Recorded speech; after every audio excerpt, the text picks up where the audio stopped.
நட்சத்திர எழுத்தாளர் வெண்ணிலா எழுதிய ராஜேந்திர சோழன் குறித்த வரலாற்று புதினமான கங்காபுரம் இப்போது ஆடியோ ஃபார்மேட்டில் உங்கள் விகடன் பிளேயில். இப்பவே விகடன் ஆப்பை டவுன்லோட் பண்ணுங்க. பிளே ஐகானை கிளிக் பண்ணி கங்காபுரம் கேளுங்க.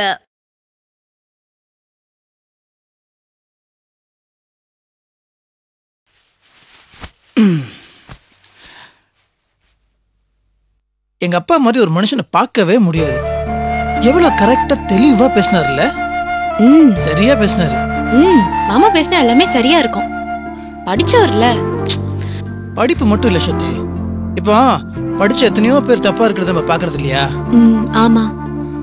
எங்க அப்பாவோட பேச்சுல அறிவு மட்டும் இல்ல, அன்பு, அக்கறை, நல்ல எண்ணம் எல்லாமே இருக்கும். மிச்ச அறிவாளிங்க மாதிரி அவரு பிடிவாதெல்லாம் பிடிக்க மாட்டாரு.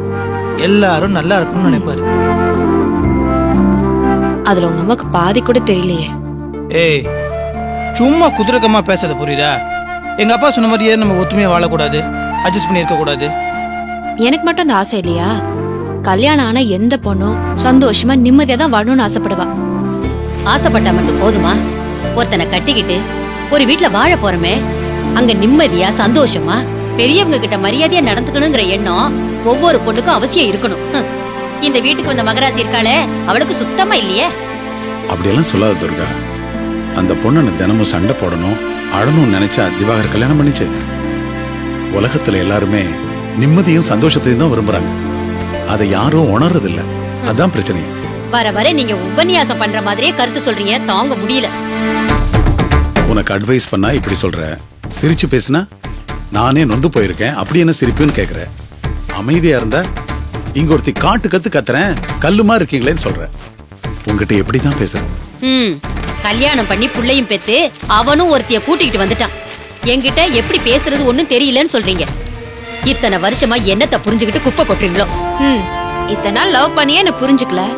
நானும் எவ்வளவுதான் தனிஞ்சு போறது. உங்க அம்மா கிட்ட எவ்வளவு இறங்கி பேசினாலும் அவங்க சகஜமாவே என்கிட்ட பழக மாட்டேங்கிறாங்க. அதுக்குண்டான முயற்சி கூட அவங்க எடுக்க மாட்டேங்கிறாங்க. வேற என்னதான் பண்றது? பொறுமையா இருக்கணும் சத்தி. அவங்க ஏன் இப்படி இருக்காங்கன்னு புரிஞ்சுக்கிட்டு அமைதியா இருந்தா போக போக அவங்களே சரியாயிட போறாங்க. எனக்கு அந்த நம்பிக்கையே இல்ல. அவங்க மனசுல ஆரம்பத்துல இருந்தே என் மேல ஒரு வெறுப்பு உண்டாயிடுச்சு. அது இன்னும் அப்படியே தான் இருக்கு. முதல் கோணல் முற்றிலும் கோணல் பாங்க. முதல்ல திவாகர் அவளை நம்ம வீட்டுக்கு கூட்டிட்டு வந்தப்ப அவ எப்படி நடந்துகிட்டா மறந்து போச்சா? அந்த குணம் இன்னும் மாறலீங்க. சரியா ராங்கி புடிச்சவாவ. துர்கா, ஒருத்தருடைய பழைய தப்புகளை எல்லாம் மறந்தாதான் அவங்களோட தொடர்ந்து பழகவே முடியும். அந்த பொண்ணு அப்ப நடந்ததெல்லாம் மறந்துட்டு தானே திவாகர் நம்பி வந்திருக்க. காலையில் நான் பேசும்போது கூட அந்த பொண்ணு அதை முழு மனசோட ஏத்துட்டு தானே பேசுறேன். நினைச்சுக்கிட்டு இருங்க. நீங்க ஏதோ தொண்டை தண்ணி வத்த பேசுறீங்களேன்னு தான் ஒப்புக்கு தலையாட்டினா, அவ்வளவுதான். அவளுக்கு நுனி மூக்குல கோபம் இருக்குங்க. அவ உடம்புல திமிர தவிர வேற எதுவுமே இல்ல. அவ திருந்தவே மாட்டா. நானா உங்க அம்மாவை மாத்தவே முடியாது. அவங்களுக்கு என்ன கண்டாலே பிடிக்க மாட்டேங்குது. வயசாயிட்டாலே இப்படிதான். வரட்டு பிடிவாத அதிகமாயி யார் கிடைப்பாங்க, கடிச்சு கொதறலாம்னு தோணும். அவங்களுக்கும் என்ன சொன்னாலும் புரிய மாட்டேங்குது. உன் தலையிலும் ஏற மாட்டேங்குது.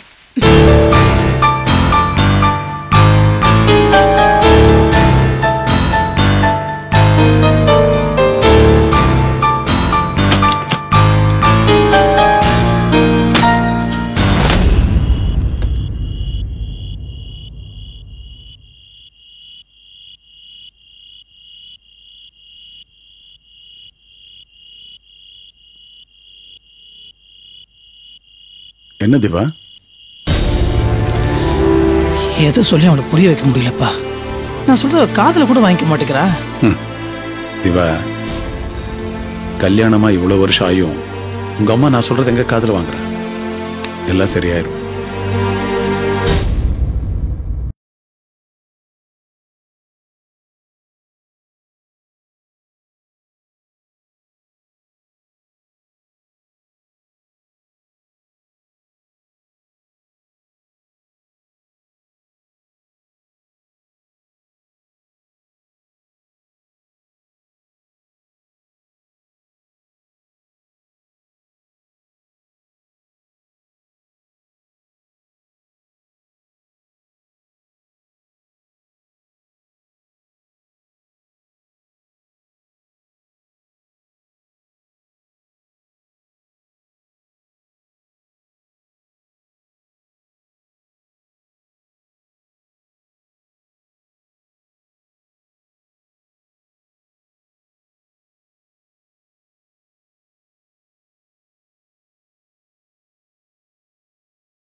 உன்னை பிரிஞ்சிட்டோமேன்னு ஒரு வலியை கூட எனக்கு கொடுத்துருக்கு.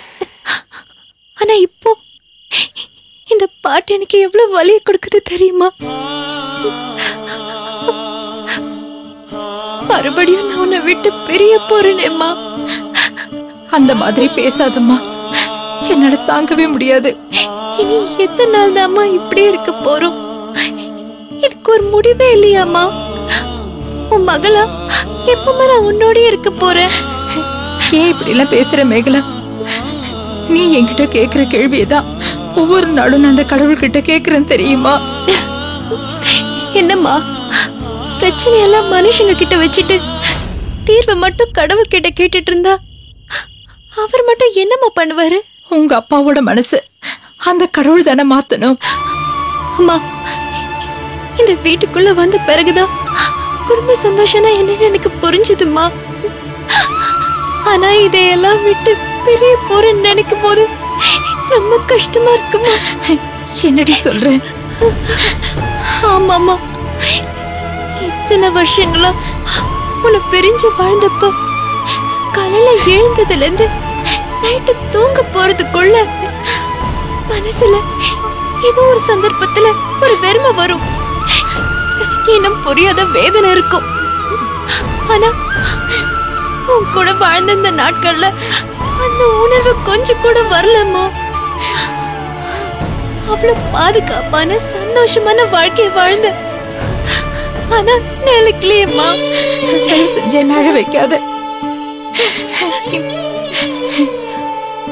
எனக்கு நம்பிக்கை இருக்கு, கொஞ்ச காலத்துல எல்லாம் மாறும்.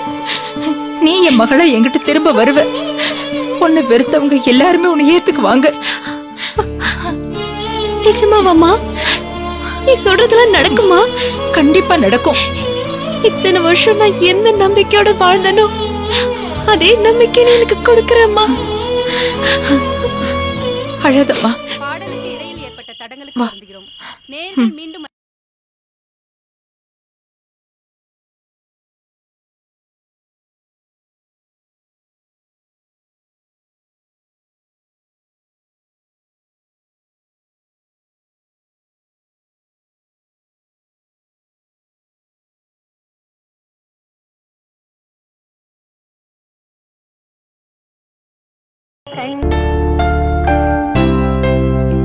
என்ன திடீர்னு வந்திருக்கீங்க? ஒரு முக்கியமான விஷயமா தான் வந்திருக்கேன். அதானே பார்த்தேன்.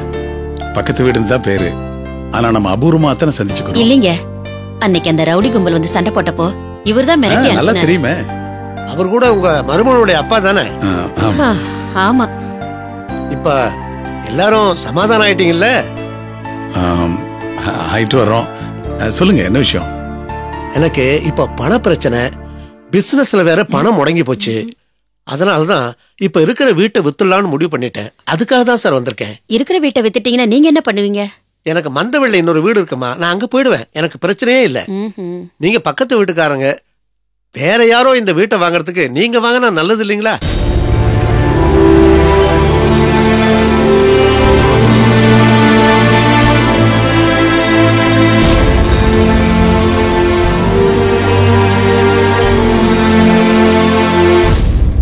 நாங்களா? ஆமா சார், இந்த வீட்டை நீங்க வாங்கலைன்னா தான் மத்தவங்களுக்கு கொடுக்கறத பத்தி யோசனை பண்ணுவேன். ஆனா முன்னுரிமை உங்களுக்கு தான். என்ன சார் சொல்றீங்க?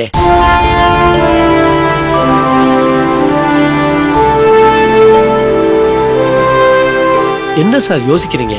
இல்ல, நீங்க சொன்னது சரிதான். பட் இப்ப நாங்க இருக்கிற பினான்சியல் நிலைமைக்கு உங்க வீட்டை வாங்குறத பத்தி யோசிக்கவே முடியாது சார். கையில கொஞ்சம் பணம் இருந்தா போதும், மற்றபடி அங்க இங்க எப்படி இப்படின்னு புரட்டி போட்டு வாங்கிடுங்க சார். இப்ப வீடு வாங்குறவங்க லட்ச லட்சமா கையில பணத்தை வச்சுக்கிட்டா வாங்குறாங்க. எவ்வளவு யோசிச்சு பார்த்தாலும் தோதுப்படாதுங்க. நீங்க வேற யாருக்கா கொடுத்துருங்க சார். நீங்க அவசரமே பட வேண்டாம், வீட்டுல கலந்து பேசுங்க. இன்னும் 2 நாள் பொறுத்து நான் வரேன். நான் புறப்படுறேன் சார். வாங்க.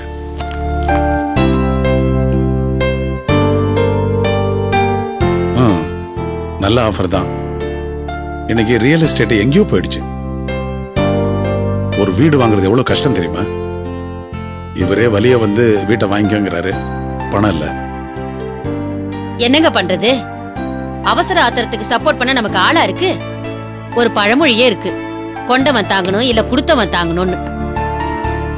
இப்படி ஒரு சந்தர்ப்பத்துக்கு உதவுற மாதிரி நமக்கு சொந்தம் இல்லையே.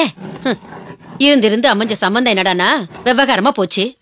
சீர் செனத்தி நகை நட்டுன்னு ஏதாவது வந்திருந்தா போட்டு புரட்டி இருக்கலாம். நீங்க சும்மா இருங்க. மத்தவங்க மாதிரி திவாகர் மாமனார்கிட்ட போய் பக்கத்துல ஒரு வீடு விலைக்கு வருது வாங்கணும் பணம் கொடுங்கன்னு கேட்கவா முடியும்? என்ன உளரலங்க, இதுதான் நடைமுறை. கொண்டவங்களும் கொடுத்தவங்களும் இப்படி சமயத்துக்கு உதவுறதுதான் எல்லா குடும்பத்திலயும் வழக்கம். ஆனா இவங்க வீடேறி உதைக்கல வராங்க. போடுவோவீங்க.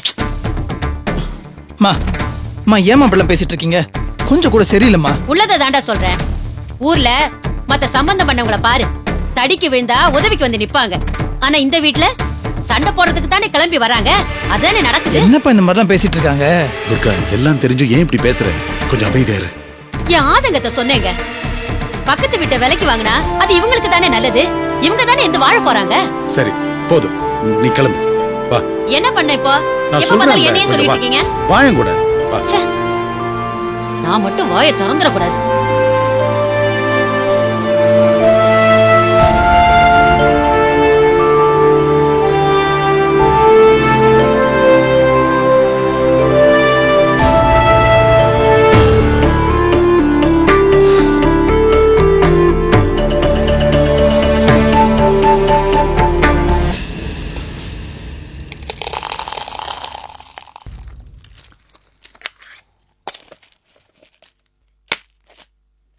கண்மணி,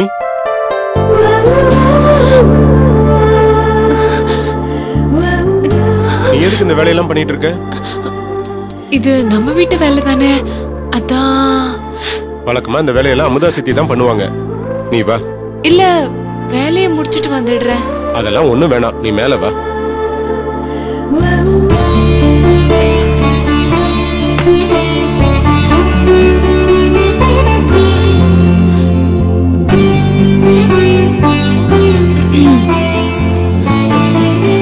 கண்மணி,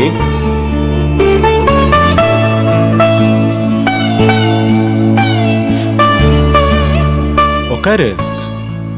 இல்லங்க, பரவாயில்ல. என்னை பத்தி நீ அவ்வளவு நல்ல விதமா நினைக்கல? ஐயோ, அப்படியெல்லாம் இல்லங்க. சரி, என்ன யோசிக்கிறீங்க? நானும் ரொம்ப நேரமா யோசிச்சு பார்த்தேன், குழம்பினேன். சரி, உங்ககிட்டயே கேட்கலான்னு. நமக்குள்ள ஒரு கேப் இருக்கிறதுனால நீ தப்பா நினைச்சிடக்கூடாதுல்ல. நான் கேட்கறதுக்கு நீ வெக்கப்படாம உண்மையை சொல்லணும்.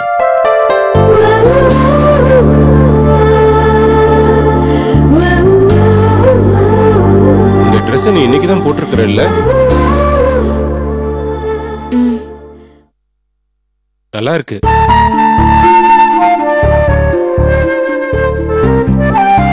நிஜமாவா? நீ அநியாயத்துக்கு ரொம்ப சிகப்பா இருக்க. உன் கலருக்கு லைட் கலர், டார்க் கலர் எல்லாமே ரொம்ப நல்லா இருக்கும். தேங்க்ஸ். ஆக்சுவலா முதல் 2 நாள் நான் உன்னை சரியாவே கவனிக்கல. நிஜமாவே கவனிக்கல. கவனிச்சு பார்த்ததுல நீ ரொம்ப அழகாதான் இருக்க.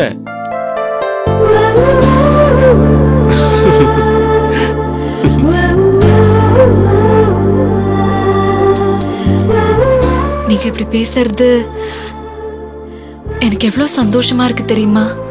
இருக்கும். இருக்காதா பின்ன?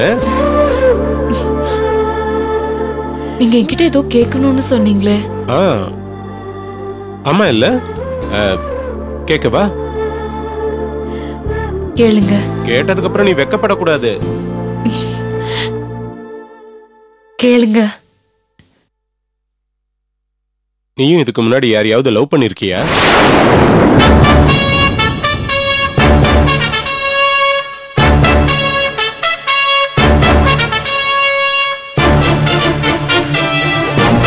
நான் ஏன் கேக்குறேன்னா, நடந்தது இளவு நடந்து போச்சு.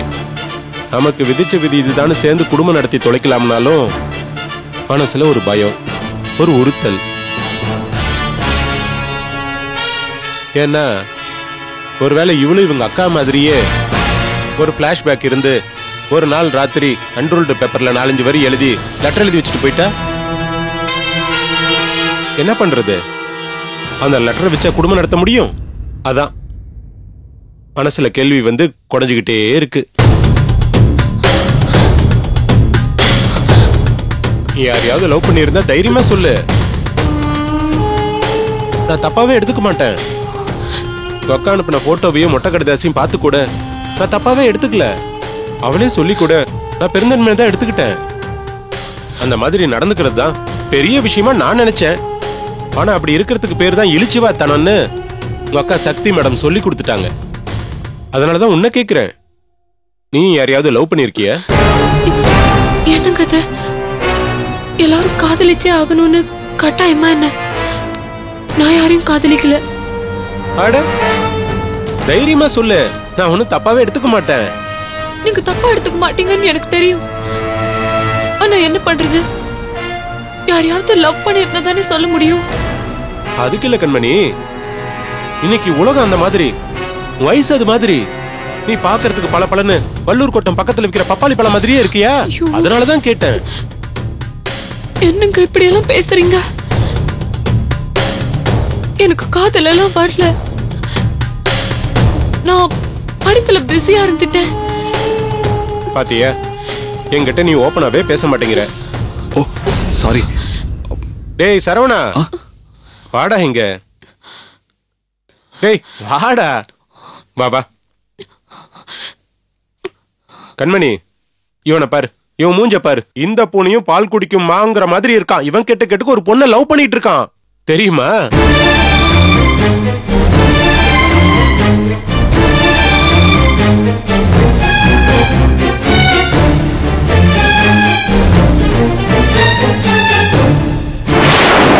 இவனே லவ் பண்ணிருக்கிறப்ப நீ எப்படி லவ் பண்ணாம இருந்திருப்ப?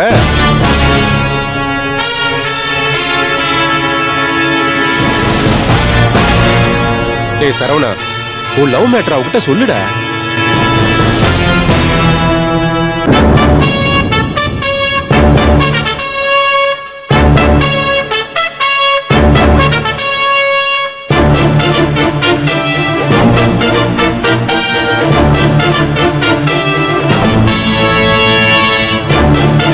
நட்சத்திர எழுத்தாளர் ஆ வெண்ணிலா எழுதிய ராஜேந்திர சோழன் குறித்த வரலாற்று புதினமான கங்காபுரம் இப்போது ஆடியோ ஃபார்மேட்டில் உங்கள் விகடன் பிளேயில். இப்பவே விகடன் ஆப்பை டவுன்லோட் பண்ணுங்க. பிளே ஐகானை கிளிக் பண்ணி கங்காபுரம் கேளுங்க.